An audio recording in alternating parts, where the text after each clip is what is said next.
getting this all wrong.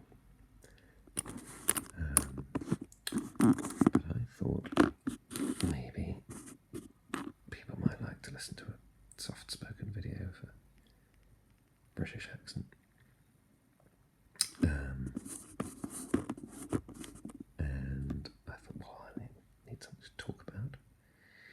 And rather than talk about anything personal to me, I'm just going to talk about these coins that I've got and notes in a foreign currency box from my family's travels and my travels all over the world. We've brought back almost all of which are completely worthless. Some are slightly worthless. Most of them are completely worthless. And the ones that you can't spend anymore include a whole load of coins from countries that now have euro. And one of them is this one here, which is not in focus very well at all. A bit closer. It's worse. Anyway, it is a 25 peseta coin from Spain, and you can probably just about make out there's a football, a soccer ball, going into a net of a goal, and next to it says Spania 82 on it because of the 1982 World Cup. Sorry, there must be one of the Juan Carlos, as I expect. Juan Carlos the first. On the back of that coin. No value at all. Is that Juan Carlos again? No, who's this? Another. The crown heads of Europe do all start to look alike after a while. Well, it's a Greek. This is a drachma. How many? Hard to know because it is all in Greek. 10. That's good. 10 drachmas. Again, not sure what you could have got for that even when it was. The country's currency. Lira. Italian coin. Italian Republic. So it's on that side, and then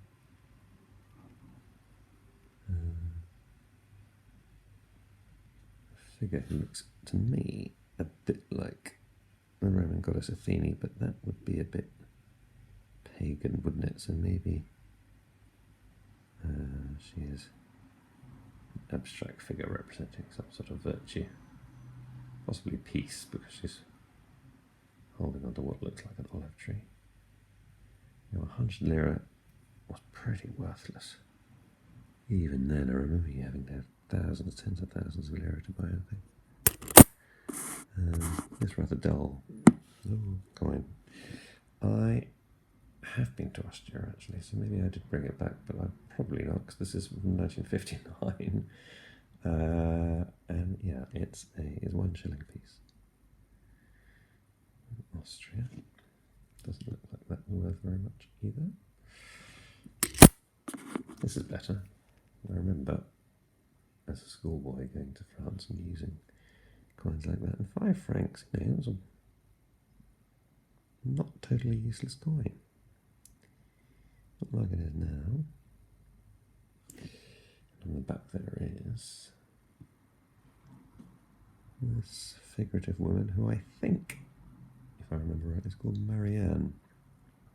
A symbol of personification of France. And the liberty, equality and fraternity that the 3 things friendship to embody. Here we have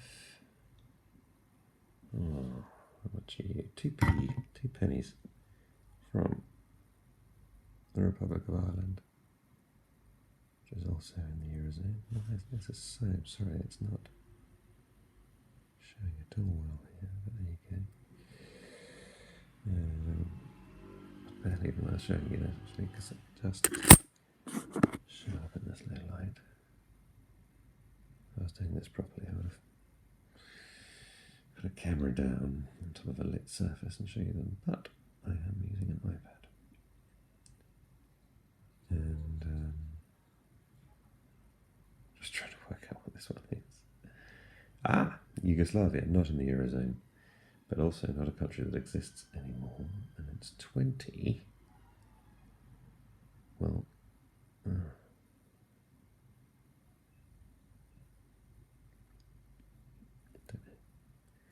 20 something. I imagine it was the cents of the whatever currency it was. I'm sorry, I don't know what Yugoslavia used in terms of currency. Can I let focus on this? Why is it just focusing on my nose instead? Sorry. If I put it next to my nose, does that help? No, because it's too dark. There's the redundant ones now. I've got a whole load of coins with something in common,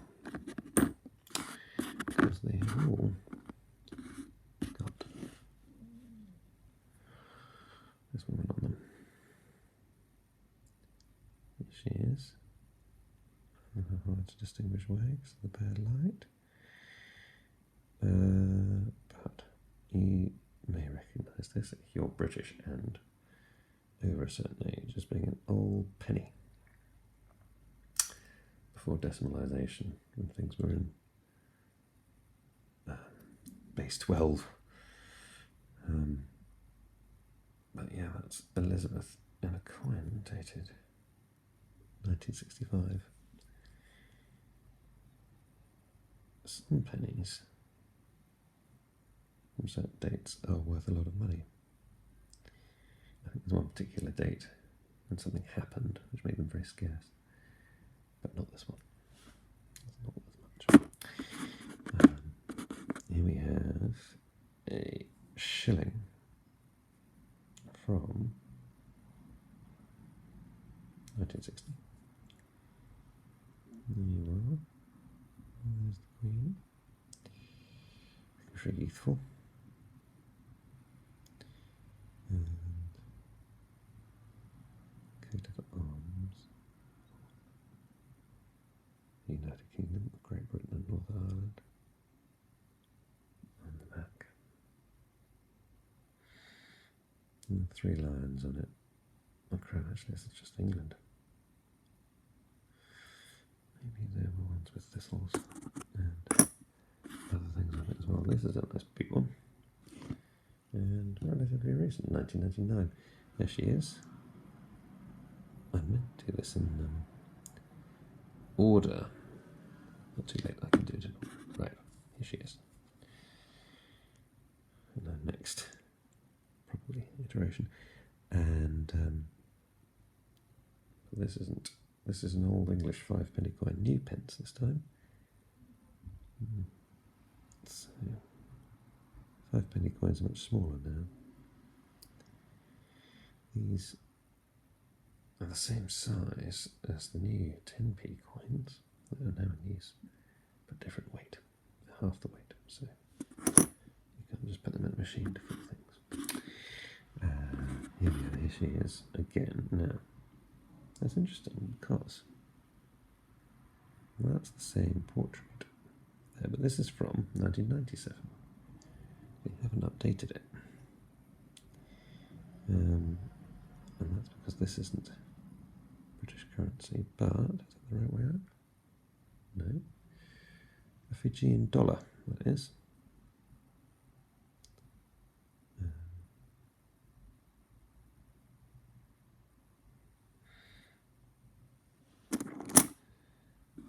We'll stay in that part of the world because we'll go back to this Australian one, which you've seen already. That is 50 cents, and it has on it a kangaroo and I don't want to make a mistake about the type of bird that is. A flightless bird common to Australia. Is it an emu? Is it a rhea? Is it another type of flightless bird? They're all useless anyway.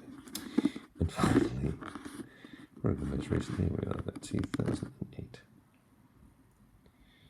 Yeah.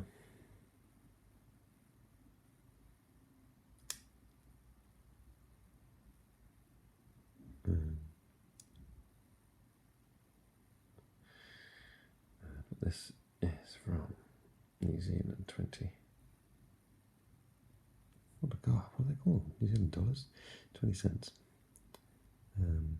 With a, what do you call it? Be a folk art on it? Probably not. Rather scary looking figure. Two babies. So that's that now. At the risk of being even more boring, I thought I'd show you some notes. We have 3.5 minutes, so maybe we shouldn't do them all. There's various things, places I haven't been actually. This is 1,000 dinar from Iraq. And a friend must have brought that back for me because I have never been to Iraq. And it's not dated. But it doesn't have Saddam Hussein's head on it. Which suggests then that it's post-Gulf War.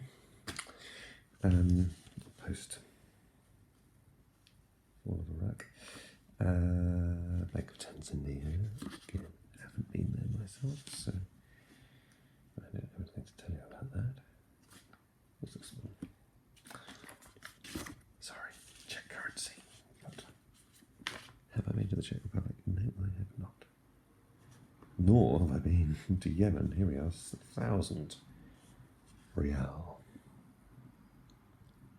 I imagine that wouldn't buy very much. And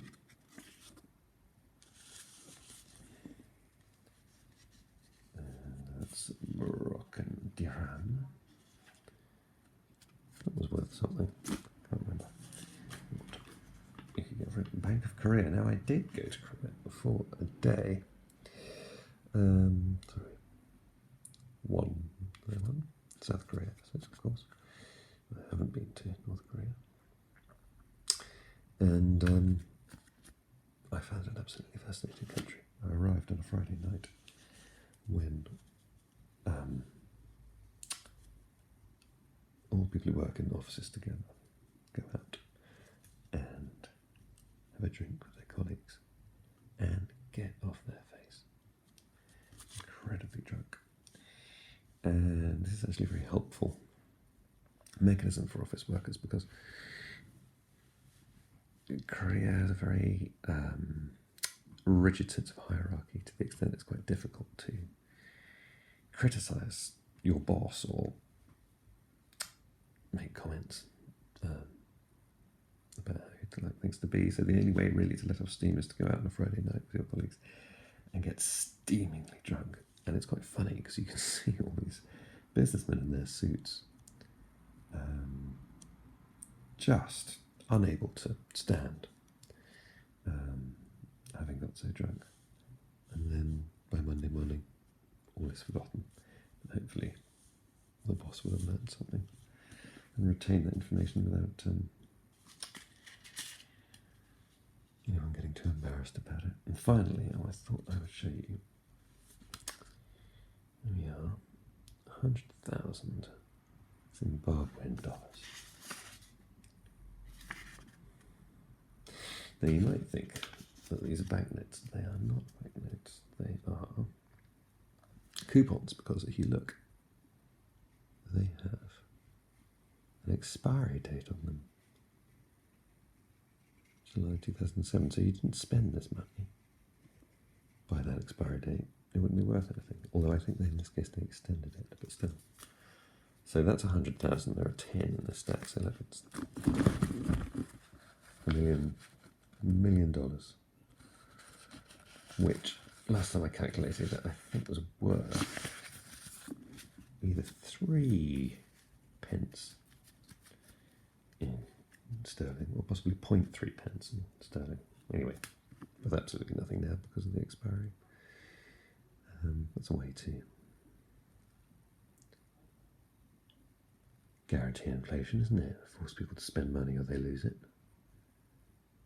And this is a time in Zimbabwe's history where the economy was fantastically badly managed, impoverishing pretty much everybody. So that's a run through of the currencies that I have, and I don't make any claims as that being terribly interesting. But the soft-spoken things is not always the point, is it? So that's all there is to say about that. Maybe we'll do this again someday.